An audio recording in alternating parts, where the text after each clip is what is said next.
Unidentified impact. Drones are mobile. Keep your tech out of vehicle. They are human. I'm ordering you to return to tower immediately. Jack. This is the only way.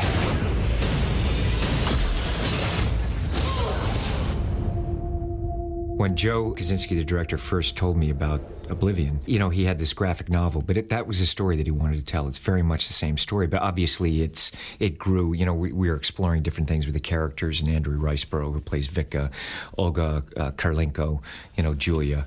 It's always evolving, but definitely Joe Kosinski had the movie that he wanted to shoot. I grew up loving science fiction films as a kid. You know, I grew up in the 70s and 80s, so, you know, everything from Omega Man, Silent Running, La Jetée, Star Wars. I mean, those are the films I remember loving as a kid. So I think in some ways Oblivion is an homage to those, you know, more character-driven, story-driven science fiction films. When I read the script, there are things that I didn't understand it right away, because when it says bubble ship, scav, sky tower, we don't know what it is. We don't have this in presence, so I needed images. And I met with Joe Kosinski, and he showed me the images of the film, because, you know, he came up with a graphic novel, and they were so beautiful, and I thought, wow, this is super cool.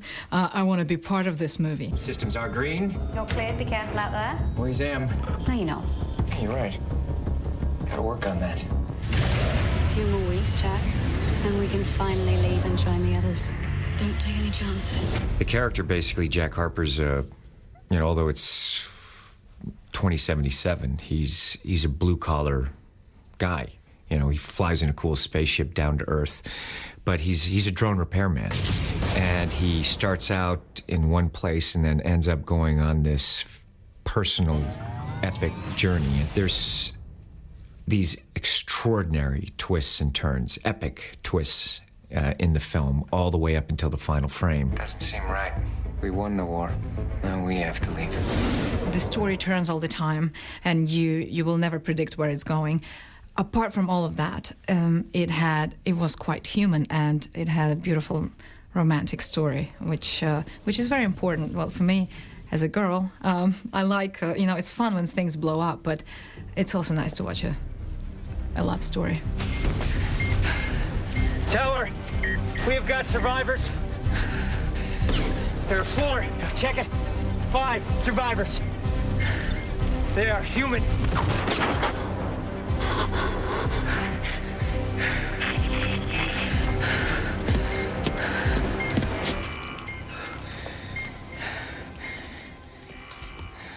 I wanted this to be an in-camera science fiction film, and obviously you have to work very hard to achieve that, because the settings and the world you're creating at the same time has to be like nothing else you've ever seen before. But I made sure we built every set we could. We shot on location in Iceland for a month, as opposed to shooting on a big blue screen stage. When we arrived in Iceland and we saw the post-apocalyptic world around us, there was the Empire State Building sticking out of the ground, half broken, and the art department built it.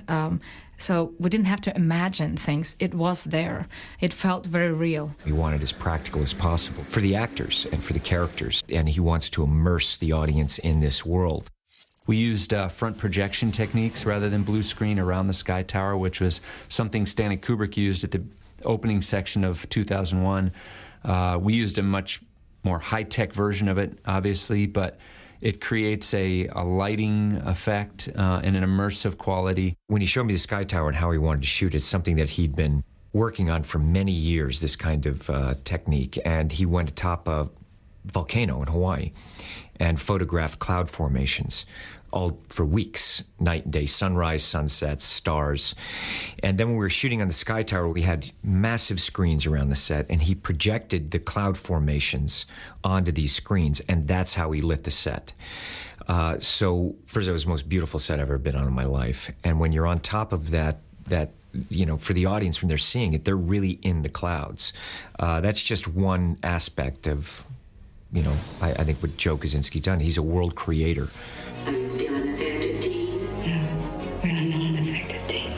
You you can design forever. And trust me, I have producers on the movie who are saying, how much longer are we going to be illustrating? When are we going to start shooting?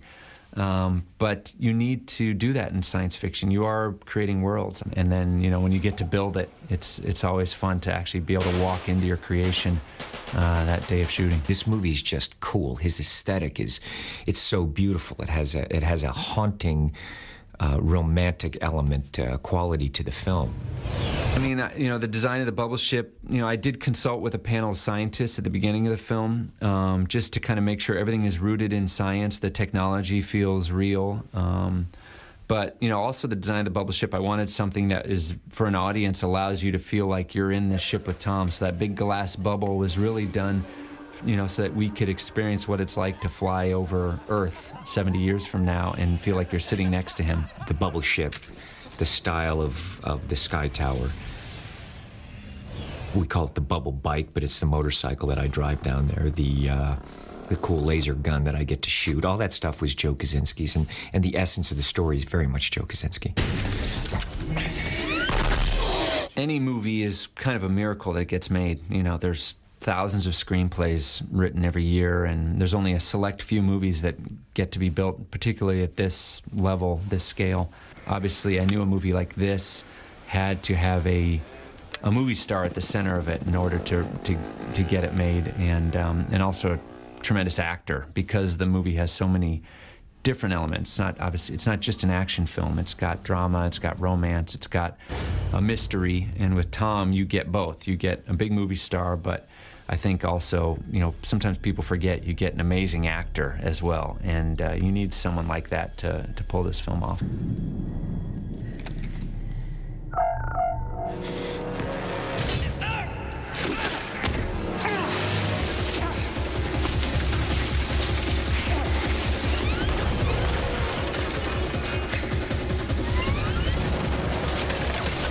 We're not showing the invasion at the beginning of the film.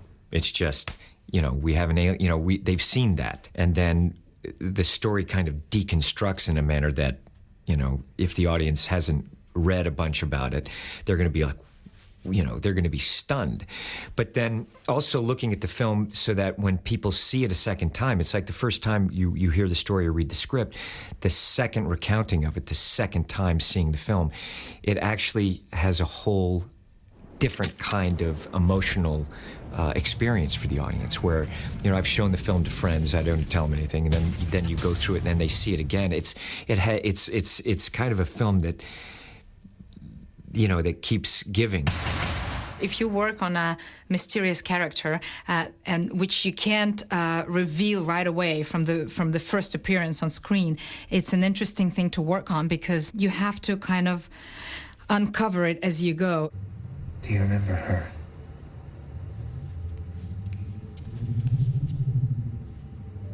Jack, that was a scav, a beacon that brought her down. We don't know who she is or what she is. It's unique. It's original. I don't think you have seen anything like it before, even though we've all seen sci-fi films, but not this one. You not only can explore really interesting big ideas, but you can also ask fundamental questions that relate to everybody, even non-science fiction fans. So just that notion of what is it that makes us who we are? Why are we here? Those kind of big questions were fundamental in that original story, and I think are still there in the final film. Great sci-fi has personal stories that we can connect with, that either we want to see ourselves through that, or we understand emotionally what people are going through, and it just has this wonderful drama. I've been watching you, Jack. It's time to learn the truth.